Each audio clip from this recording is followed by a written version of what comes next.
Muy bien, compañeros, pequeños compañeros. Entonces, hagamos un ejemplo interesante y tomemos algunos casos particulares utilizando las ecuaciones que acabamos de encontrar para colisiones elásticas. ¿Ok? Entonces, recordemos que en estas ecuaciones son cuatro incógnitas que podría tener, considerando que las masas las conozco. V1, V2 inicial, V1, V2 final. ¿Ok? Esas son las cuatro incógnitas, ¿verdad? No sé si dije ecuaciones, pero son las cuatro incógnitas V1, V2 inicial, V1, V2 final, que puedo tener, pero solo son dos ecuaciones, así que no puedo resolver el sistema a menos que conozca dos, para tener dos ecuaciones con dos incógnitas, ¿ok? Entonces, fíjense bien, aquí en nuestro ejemplo, supongamos que tenemos las masas y velocidades iniciales de las dos partículas. Entonces, aquí mis incógnitas serían solo V1 final y V2 final. Y como tengo dos ecuaciones, entonces puedo resolver el sistema para encontrar esa velocidad final. Entonces, de eso se trata el ejemplo, ¿ok?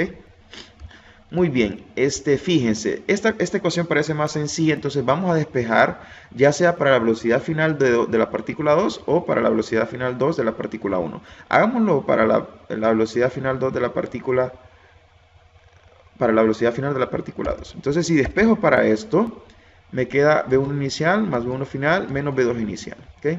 ¿Qué es lo que tengo aquí? V1 inicial menos V2 inicial, que es este término, más V1 final, ¿ok? Y ahora voy a poner esto en esta ecuación, ¿ok? Entonces tengo que poner esto, lo tengo que poner acá, ¿ok? Si sustituimos, entonces me queda M1 V1 inicial, que es este término, más este término, igual a este término, ¿verdad? Que es este, y aquí es donde voy a sustituir. Si meto esto acá, entonces lo que me queda es esto. Ahora, los diferencié por colores porque recuerden, quiero despejar para V1 final, y V2 final, pero ahorita estoy despejando para V1 final. En términos de V1 inicial y V2 inicial, porque ya los tengo, son datos, suponiendo. Ahora, términos semejantes aquí, V1 inicial y V1 inicial de este lado, entonces me queda M1 menos M2. ¿Okay? Ahora para V2 inicial, agrupando términos, me quedaría aquí M2 menos, está aquí, pasa aquí más, entonces me queda dos veces M2 por V2 inicial. Y del otro lado, entonces puedo agrupar V1 final aquí y aquí, me queda M1 más M2, ¿cierto? Así que finalmente V1 final sería todo esto dividido entre M1 más M2. Este término entre M1 más M2, este término entre M1 más M2. Entonces esto me queda V1 final. Perfecto. Y similarmente pueden proceder para V2 final. Estas son las expresiones, esa es la solución al problema ejemplo que acabo de poner. Ahora, con eso, compañeros, podemos ver unos casos interesantes. Entonces, vamos a ver si su intuición coincide con lo que nos va a dar la física. En primer lugar, vamos a hacer otra consideración, y es que la partícula 2 está en reposo. O sea, tendríamos una situación como esta. La partícula 2 está en reposo y viene una partícula 1 a colisionar con esta. Si eso es así, las ecuaciones se reducen, como este término va a ser 0 y este término va a ser 0 porque está en reposo, entonces se reducen a esto, ¿ok? Solo nos quedarían estos dos primeros términos, porque V2 inicial es 0. Entonces, fíjense bien, vamos a considerar dos casos interesantes. El primero, si M1 es mucho mayor que M2, o sea, si esta pelotita que viene a chocar con esta tiene una masa mucho mayor, es muy pesada. Pueden verlo, por ejemplo, considerando las dimensiones que tenemos aquí, que M1 es muy densa, muy densa, por ejemplo, que está hecha de acero, mientras que esta M2 que está en reposo es como una de esas pelotas que compran en la pulpería, que son de plástico, ¿verdad? O algo así. Entonces, ¿qué creen que va a suceder? Examinemos qué pasa después de la colisión, o sea, con las velocidades finales. Entonces, vean bien que si M1 es mucho mayor que M2, este término es mucho mayor que este, y este término es mucho mayor que este, así que le da igual a este término que le estén restando un valor pequeño, entonces solo me quedaría M1 en el numerador, y lo mismo en el denominador, le da igual que le sumen un término pequeño a M1, entonces me quedaría simplemente M1. Al final el cociente lo que me queda es aproximadamente M1 sobre M1, o sea que la velocidad final de 1 va a ser igual a la velocidad inicial de 1. ¿Okay? Su velocidad final entonces va a ser igual a su velocidad inicial. Eso lo interpretamos como que a esta partícula no siente básicamente a esta que está en reposo porque es muy ligera. Entonces continúa con la misma velocidad antes de la colisión. ¿Qué pasa? ¿Qué creen que pasa con la partícula 2?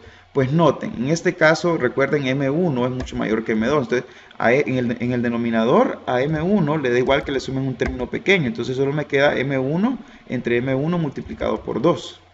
¿Cierto? Entonces, la velocidad final de la segunda partícula, de esta que es más ligera, queda 2 veces la inicial de la partícula que viene a colisionar. O sea, cuando esto colisiona, ¿verdad? Para empezar, esto le da igual a la que está aquí, la que está en reposo. Pero la que está en reposo, esta sale con una velocidad que es el doble que la que traía esta. Interesante, ¿verdad? O sea que después de la colisión, sale con el doble de la velocidad de esta partícula. ¿Okay? Claro, si no existen ninguna otras fuerzas actuando después de la colisión, entonces la partícula 1 nunca va a alcanzar a la partícula 2, ¿okay? Porque la velocidad no va a cambiar.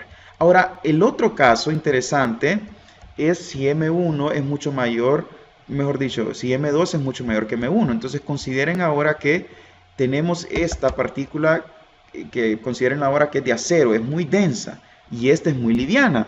¿Qué esperan ustedes que suceda?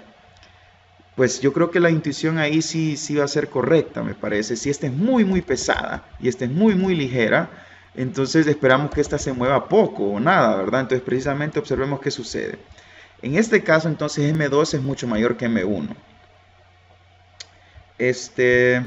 Y si M2 es mucho mayor que M1, no le va a hacer nada a este término, entonces podemos poner aquí solo menos M2 y aquí también. Este término M1, como es muy pequeño, va a ser similar a M2. El denominador me refiero, M1 más M2 va a ser aproximadamente M2. Entonces lo único que me queda es menos M2 sobre M2. Entonces la velocidad final, ¿verdad?, de la partícula 1 de esta va a ser igual a la velocidad inicial, pero en sentido contrario. Entonces lo pongo aquí, ¿cierto?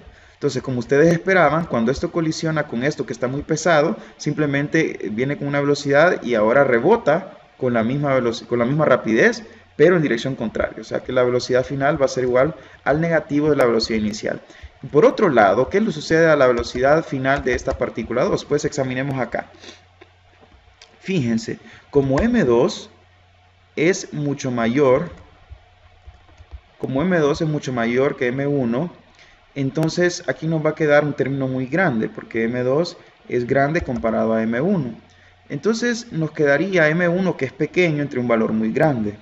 Entonces esa tendencia de una constante, y pequeña de hecho, entre un número muy grande tiende a 0. Entonces eso es precisamente la velocidad final de 2, entonces tiende a 0. O sea, esto no se inmuta, eso va a seguir básicamente en reposo, ¿verdad? Entonces básicamente es eso, la velocidad final de 2 es 0. Entonces creo que eso sí coincide un poco más con nuestra intuición, ¿okay? La bolita ligera invierte su velocidad y la pesada permanece en reposo. Pues eso es, compañeros, espero hayan disfrutado esto, traten de repasarlo con detenimiento y que estén bien. Nos vemos el lunes.